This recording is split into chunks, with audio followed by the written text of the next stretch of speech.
پھر آپ صلی اللہ علیہ وآلہ وسلم کا درد انگیز فکرہ یہ تھا: اے لوگو، میں خیال کرتا ہوں کہ آج کے بعد میں اور تم اس اجتماع میں کبھی اکٹھے نہیں ہوں گے۔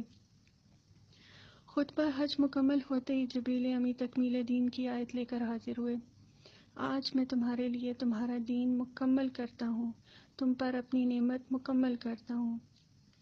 اس صورت کے نازل ہونے کے بعد صحابہ کرام کو سمجھ آ گئی کہ دین اب مکمل ہو گیا، تو اب رسول اللہ صلی اللہ علیہ وآلہ وسلم اس دنیا میں زیادہ دیر تشریف نہ رکھیں گے۔ اس خیال سے وہ بہت روئے۔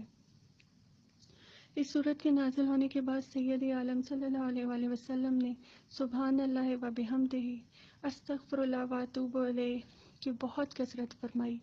اس کا مطلب یہ بھی بیان کیا جاتا ہے کہ اپنی امت کے گناہ گاروں کے لیے اپنے رب سے بخشش طلب فرمائی، تاکہ قیامت تک آنے والے امتیوں کے لیے استغفار ان کے نبی کی سنت بن جائے۔